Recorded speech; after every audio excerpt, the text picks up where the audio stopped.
भगवद गीता में कुछ साधनों के बारे में बात की गई है, जिसमें बताया गया है कि यदि मनुष्य इन साधनों को अपनाता है तो वह मानव बन जाता है, जिसमें प्रथम साधन है निर्भिमानी होना।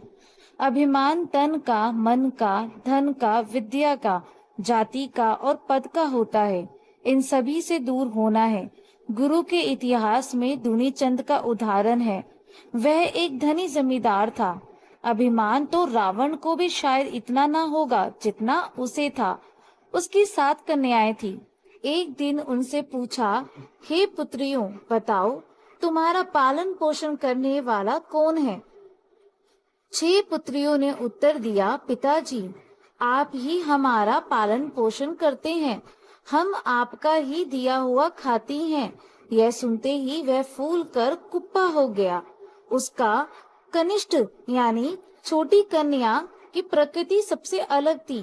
बहनों का यह उत्तर सुनकर वह बहुत दुखी हुई और बोली, पिताजी, आप मेरे जन्मदाता हैं।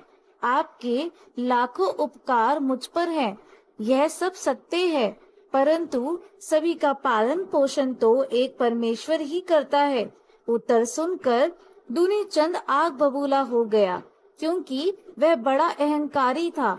तत्काल उसे धमकाकर बोला, जब मैं ही तुझे खिलाता पिलाता हूँ, तो बीच में ईश्वर को लाकर क्यों टपकाती है? कल प्रातःकाल देखूंगा कि कहाँ है तेरा परमात्मा। अभिमानी मनुष्य किसी का भी मित्र नहीं होता। रावण ने अपने सभी पुत्रों, मित्रों, भ्राताओं को मरवाया, पर अपनी हट को नहीं त्यागा। दुनीचंद भी संपूर्ण रात क्रोध की अग्नि में जलता रहा।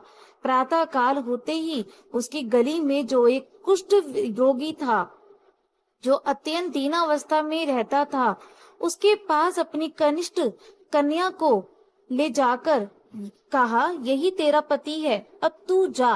कन्या ने कहा, एवं अस्तु, यानी ऐसा ही हो।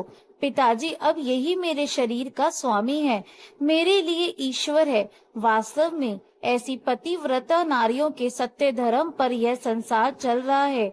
उस देवी ने पति को एक टोकरी में बिठाकर साथ लिया, उसे भिक्षा मांग कर खिलाया और उसकी सेवा करी। इस प्रकार घूमती घूमती वह अमृतसर के निकट पहुंची और एक पानी की टंकी के पास टोकरी रखकर नगर में भिक्षा मांगने चली गई।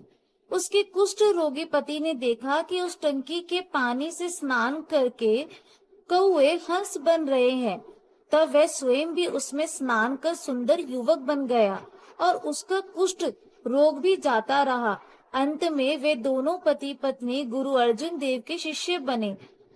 दूनीचंद को जब यह पता चला तो उसका सारा अभिमान चला गया और फिर वो अपनी बेटी और जवाई से मिलने गए और अब तीनों ने ही गुरु की शरण ले ली। इस कहानी से हमें यह शिक्षा मिलती है कि अभिमान करने से सबका ही नुकसान होता है, सिर्फ अपना ही नहीं। यदि अगर आप अभिमान करोगे तो पूरा टाइम दिमाग में ये चलता रहेगा कि उस व्यक्ति को मैं कैसे फील कराऊं कि मेरे पास में जो है वो उससे बेहतर है। ये अभिमान अगर दिमाग में चलेगा तो भगवान का स्मरण कहाँ चलेगा। और जहाँ पर भगवान का नाम चलता है वहां पे अभिमान नहीं होता, और जहाँ पे अभिमान होता है वहां पर भगवान का नाम